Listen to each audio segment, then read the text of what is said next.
You know, vitamin D is a very interesting vitamin. It's not really a vitamin, it's a hormone. But today I want to talk about the 10th reason why you may be deficient in vitamin D. So there's a lot of reasons why people are deficient in vitamin D.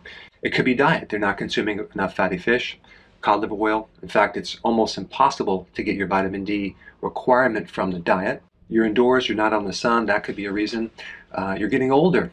As you age, your skin gets thicker and you have less absorption of vitamin D through the skin.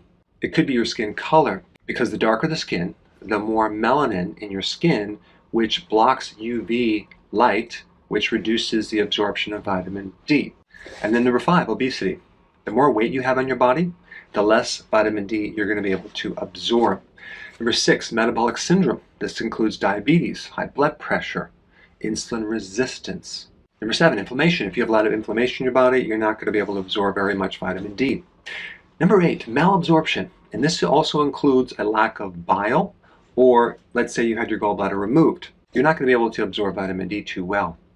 Number 9, infection. When you have infections, whether viral or bacterial, that's going to inhibit your vitamin D absorption. And number 10, the focus of this video is polymorphism. Now, what is that? That is a mutation or alteration in the genes that control the vitamin D receptor. And there's 6 known mutations or variations of this gene. And you can get your genes tested to see if you have any of these. That's in another video. But if you have polymorphism, what's happening is you have the vitamin D that's supposed to be traveling through your blood to connect to the vitamin D receptor. The problem is we have resistance in the receptor right now. And so because vitamin D is like a message or communication, it won't really matter how much vitamin D or how much communication is flowing through your bloodstream. It really matters if that communication is being received, right? If you were to talk to someone who is ignoring you, that has earplugs, who alters what you're trying to communicate, who doesn't understand what you're trying to communicate, you can have vast problems with that, right? Well, the exact same thing happens in the body with vitamin D. If the vitamin D receptor can't receive that communication, you're going to be deficient regardless of how much vitamin D communication that's trying to send over through the blood. Now, what's very interesting about this topic is that vitamin D receptors are located in most of your body tissue. Okay, so they are all over the place, and this is why vitamin D is so important in mineral metabolism, metabolic pathways, including your immune cells. You have vitamin D receptors in almost all of your immune cells. Vitamin D and its receptors are also involved in glucose and insulin metabolism.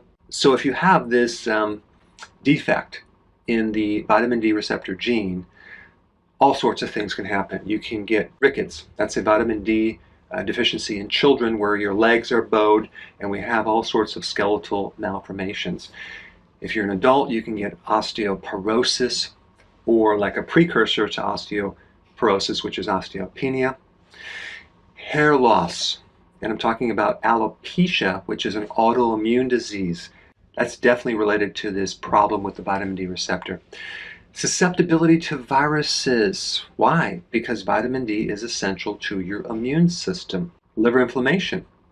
Vitamin D is probably one of the most potent natural anti-inflammatories around. So if you don't have enough anti-inflammatories, the liver gets more inflamed. It's more susceptible to inflammation, and then fibrosis, cirrhosis, a fatty liver, insulin resistance, etc. And polymorphism is also related to the autoimmune diseases. MS, lupus, Hashimoto's, as in hypothyroidism, type 1 diabetes, rheumatoid arthritis, and insomnia.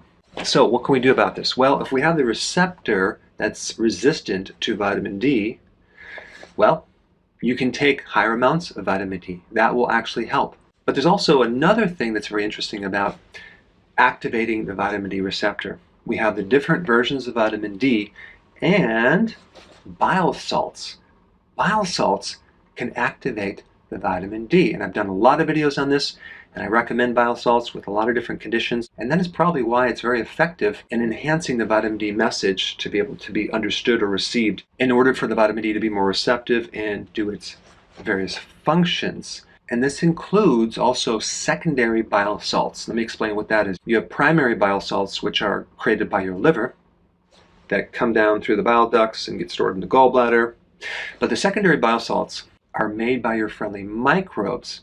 So this gives another dynamic and another area to focus on, because if you don't have all the friendly bacteria in the right amounts in order to make these secondary bile salts, that could be another missing link of why you might have various health problems.